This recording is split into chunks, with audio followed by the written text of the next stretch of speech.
Most people think starting a company in Vanuatu is complicated, expensive, and only for big international investors. And because of that belief, they never even look into it properly. But here's the truth no one tells you. The process is actually structured, offshore-friendly, and once you understand the exact steps, you can legally register a company in Vanuatu faster than you expect. But here's the real problem. Most delays don't happen because the system is difficult. They happen because people choose the wrong structure or fail to meet basic compliance requirements at the beginning. So in this video, you are going to learn the complete step-by-step process to start a company in Vanuatu in 2026. And stay with me, because in a few minutes I'll show you the one mistake that causes most applications to get delayed, rejected, or stuck in compliance review without warning. Now let's start from the foundation. Before you register anything in Vanuatu, you need to understand the business structures available. This is where most beginners make their first mistake, and that mistake can affect taxes, banking approval, compliance obligations, and even how your business is perceived internationally. In Vanuatu, the most common business structure for international entrepreneurs is the international company, often used for offshore business activities. There are also local companies, partnerships, and sole traders. But for most global business setups, the international company structure is the key option. Let's simplify this. If someone like John in Port Vila wants to open a local retail shop, a domestic company or sole trader structure might be enough. It is simple and designed for local operations. But here's the limitation. It is not optimized for international business or offshore structuring. Now imagine someone like Alex, who wants to run an online consulting business, hold international clients, or structure global income streams.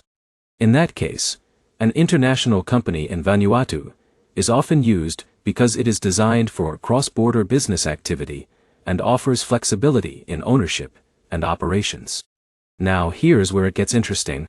In a minute, I'll show you how choosing the wrong structure can quietly block your ability to open a business bank account or work with international payment processors, even if your company is legally registered. Now let's move to the first official step. Step 1 is choosing and reserving your company name. In Vanuatu, company registration is handled by the Vanuatu Financial Services Commission, often called VFC-SC. Your company name must be unique and cannot be identical or too similar to an existing registered entity. So the process starts with a name search. You submit your proposed company name, and the registry checks availability. If approved, the name is reserved while you complete incorporation. Now here's a mistake many beginners make. They choose names that sound creative but are not practical for international use. For example, names that are too generic or unclear can reduce trust when dealing with banks or global clients. And here's a retention moment for you. In a few minutes, I'll show you how your company name can affect banking approval, and even your ability to receive international payments smoothly. Now once your name is reserved, you move to incorporation. This is where your company becomes a legal entity. To incorporate a company in Vanuatu, especially an international company, you need to prepare official documents. These usually include a memorandum and articles of association, details of directors and shareholders, a registered agent in Vanuatu, and your share structure. Let's break that down simply. Your memorandum and articles define how your company operates. It includes your business purpose, governance rules, and internal decision-making structure. Your directors are the people responsible for managing the company. In many cases, this can be a single founder or multiple individuals. Your shareholders are the owners of the company. If you own everything, you are the sole shareholder. Your registered agent is required in Vanuatu. This is a licensed local representative who handles official communication and compliance on your behalf. Now here's where most people struggle. They assume incorporation is complex and requires heavy legal drafting. But in reality, Vanuatu's international company structure is designed to be efficient. The real challenge is not complexity. It is accuracy and compliance. But here's the catch. Even small errors like incorrect passport details, inconsistent addresses, or missing documentation can delay approval significantly. And this is where many applicants lose time without realizing it. The system is not difficult. It is compliance-driven. Now, let's move forward.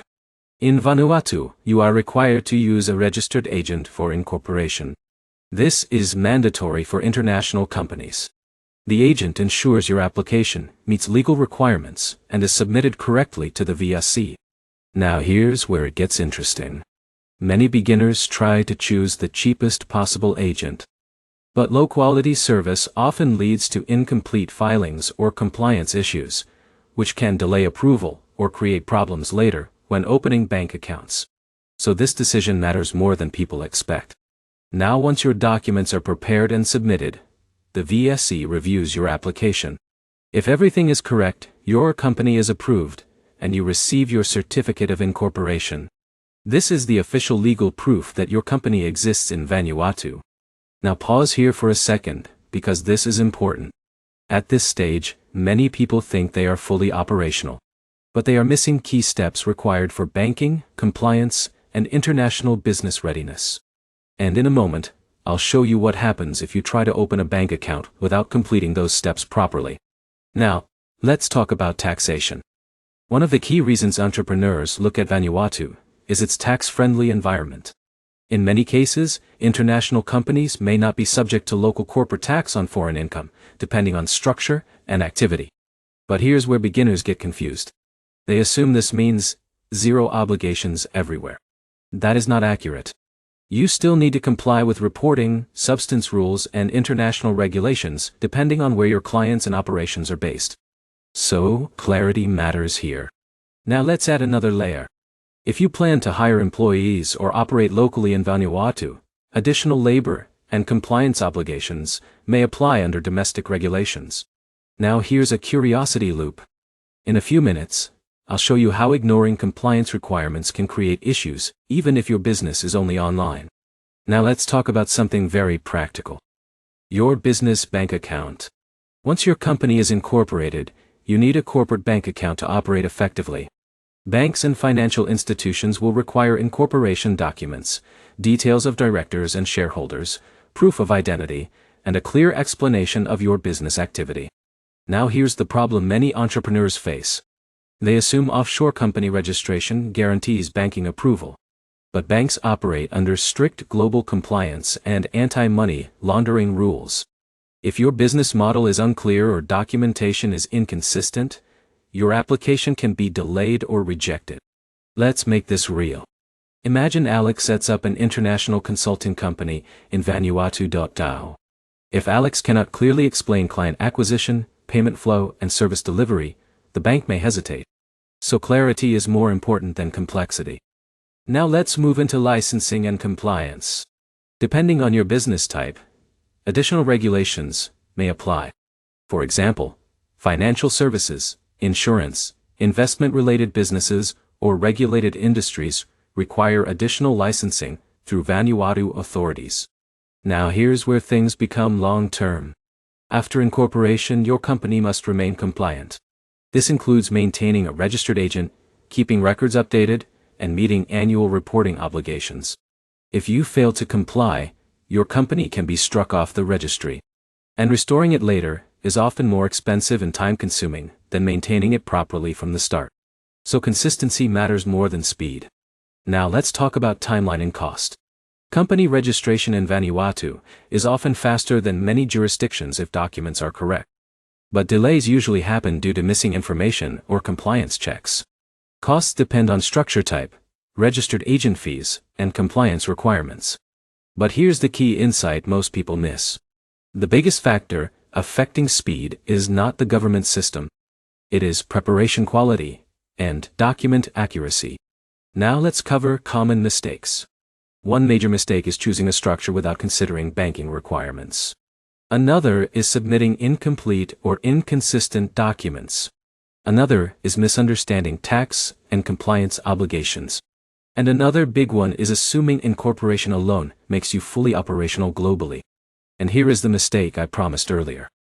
Many entrepreneurs successfully register their Vanuatu company, but fail at the banking or payment processing stage because they cannot clearly explain their business model or provide consistent compliance documentation. Even a legally registered company can struggle if it does not pass financial due diligence. So registration is only the beginning. Now let's bring everything together. To start a company in Vanuatu, you begin by selecting the right structure, usually an international company for offshore operations. Then you reserve your company name through the VSC. After that, you prepare incorporation documents and appoint a registered agent. Once submitted and approved, you receive your certificate of incorporation. Then you set up banking with complete documentation, ensure compliance with relevant tax and international reporting standards, apply for any required licenses depending on your activity, and maintain ongoing compliance through annual requirements. That is the complete legal roadmap. And here is the most important takeaway. Starting a company is not just about registration. It is about building a structure that supports banking, compliance, and long-term international operations. If you understand the process early, you avoid delays, banking issues, and legal complications later. And now, you have a complete step-by-step guide to starting a company in Vanuatu in 2026 with clarity and confidence. If you found this useful, like the video, leave a comment about what type of business you are planning to start, and subscribe because in the next guide, I'll show you how to get your first international clients, even if you are starting from zero.